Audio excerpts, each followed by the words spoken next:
قیامت کا دن بڑا ہولناک دن ہوگا. سورج سوا نیزے پہ، سوا میل پہ ہوگا اور زمین تانبے کی ہوگی، اور اس دن لوگ خوف سے کانپ رہے ہوں گے اور سینوں کے اندر دل لرز رہا ہوگا. اس دن جب بندے قبروں سے اٹھیں گے تو قبروں سے برہ نہ اٹھائے جائیں گے. قبروں سے جب اٹھائے جائیں گے تو وہ کفن ان سے اتار لیا جائے گا. یہ بات جب ام المومنین سیدہ عائشہ رضی اللہ تعالی عنہا نے سنی تو ان کا وجود تھر تھر کانپنے لگا اور عرض گزار ہوئی، یا رسول اللہ پھر ہمیں ایک دوسرے سے حیا نہیں آئے گی؟ فرمایا عائشہ معاملہ اس سے بھی آگے ہے. مطلب کیا؟ اگر کسی کو ہوش رہا تو حیا آئے گی نا. ہوش اڑے ہوئے ہوں گے، ہول قیامت طاری ہوگا، بدن کانپ رہے ہوں گے، کلیجے لرز رہے ہوں گے، دل خوف سے پانی پانی ہو رہے ہوں گے، پتے پانی ہو جائیں گے. تو حشر کے میدان میں جب لوگ جائیں گے تو سب سے پہلا سوال جو رب لوگوں سے پوچھے گا وہ کیا ہوگا؟ صحیح حدیث میں آتا ہے، ان اولا ما یحاسب بہ العبد بصلاۃہ. قیامت کے دن بندوں سے اللہ تعالیٰ سب سے پہلا سوال یہ پوچھے گا کہ کیا تم نے نماز پڑھی تھی؟ سب سے پہلا سوال یوم حشر میں قیامت کے دن نماز کے بارے میں ہوگا. اور اللہ تعالیٰ جل شانہ قیامت کے دن لوگوں کو اپنے حضور سجدہ ریز ہونے کا حکم دے گا کہ آج مجھے سجدہ کرو. دنیا پر کوئی سجدہ کرتا ہے یا نہیں کرتا؟ قیامت کے دن تو چاہے گا کہ ابھی سجدہ ریز ہو جاؤں، بلکہ کافر بھی چاہیں گے کہ ہم بھی سجدہ ریز ہو جائیں. جب اللہ کی طرف سے سجدے کا حکم ہوگا تو بتوں کو سجدہ کرنے والے بھی سوچیں گے کہ آج ہم رب کو سجدہ کریں کہ اس کے حکم کی تعمیل ہو جائے. لیکن سجدہ کرنا چاہیں گے تو بے نمازیوں کی کمر اکڑ جائے گی. وہ سجدہ کرنا چاہیں گے بھی لیکن سجدہ نہیں کر سکیں گے. اور پھر رب کے سامنے جو ذلت اٹھانا پڑے گی، جو رسوائی اٹھانا پڑے گی، اس کو لفظوں کا پیراہن نہیں دیا جا سکتا. اور پھر جو بے نمازی ہوں گے، اللہ کے حضور سجدہ نہیں کر پائیں گے، اللہ تعالیٰ انہیں اس صف میں کھڑا کر دے گا جس صف میں فرعون کھڑا ہوگا، نمرود کھڑا ہوگا، حامان کھڑا ہوگا، قارون کھڑا ہوگا، ابی بن خلف کھڑا ہوگا.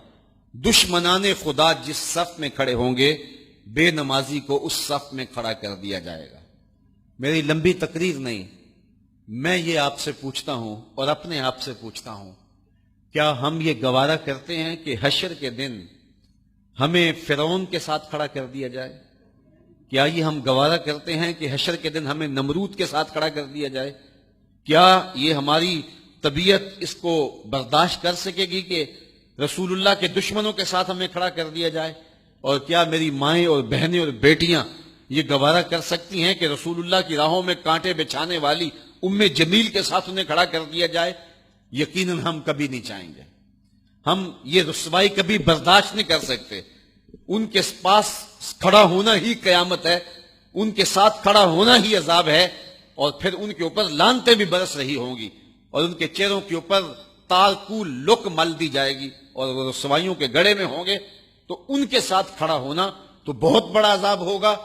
اور اگر کوئی تکلیف بدنی نہ بھی ہو تو ہم یہ گوارا نہیں کرتے کہ خدا کے دشمنوں کے ساتھ کھڑے ہوں. ہماری تو آرزو یہ ہے کہ بلال حبشی کے ساتھ کھڑے ہوں. ہماری تو تمنا یہ ہے کہ ابو ہریرہ کے ساتھ کھڑے ہوں. ہماری تو چاہت یہ ہے کہ رسول رحمت کے غلاموں کے ساتھ کھڑے ہوں. اور ہمیں نصیب ہو جائے حضور کے قدموں میں کھڑا ہونا، اہل بیت کے قدموں میں کھڑا ہونا، داتا گنج بخش علی حجویری کے پاس کھڑا ہونا نصیب ہو جائے، ہمیں بابا فرید کے پاس کھڑا ہونا نصیب ہو جائے، امام اعظم ابو حنیفہ کی قربت میں، حضرت امام حسین کی قربت میں کھڑا ہونا نصیب ہو جائے. ہم تو یہ چاہیں گے کہ اس زمرے میں آئیں. کل میں نے عرض کیا تھا 2 ہی برادریاں رہ جائے گی قیامت کے دن، باقی ساری برادریاں ٹوٹ جائیں گی، ساری عمارتیں ٹوٹ جائیں گی. صرف 2 برادریاں، ایک یہ برادری جس کا سردار ابو جہل ہوگا، ابو لہب ہوگا، اور ایک وہ برادری جس کے سردار محمد عربی ہوں گے. اب جو بے نماز ہوگا اس کو کدھر کھڑا کیا جائے گا؟ جدھر ابو جہل ہوگا، جدھر ابو لہب ہوگا، جدھر عتبہ ہوگا، جدھر عتیبہ ہوگا، جدھر ولید بن مغیرہ ہوگا، جدھر فرعون ہوگا، حامان ہوگا، شدید ہوگا، شداد ہوگا، نفدنون ہوگا، قارون ہوگا، دشمنان خدا ہوں گے. بے نمازی کو صف میں کھڑا کر دیا جائے. 6 گھنٹے کی تقریر نہیں کرتا، ان 2 لفظوں کو سمجھ لیں. کیا ہم گوارا کر سکتے ہیں کہ اس صف میں نہ کھڑے ہوں جس صف کی امامت رسول اللہ کر رہے ہوں، بلکہ اس صف میں کھڑے ہوں جہاں فرعون کھڑا ہو، نمرود کھڑا ہو، حامان اور قارون کھڑا ہو؟ تو یقیناً ہم تو اس تصور سے کانپ جائیں کہ ہم ادھر کھڑے ہوں گے تو پھر آج دعا کی اس محفل کے اندر یہ عزم کر کے اٹھو کہ جان جائے تو جائے، نماز نہ جائے. 5 گانا نماز شعار زندگی بنا لیں گے.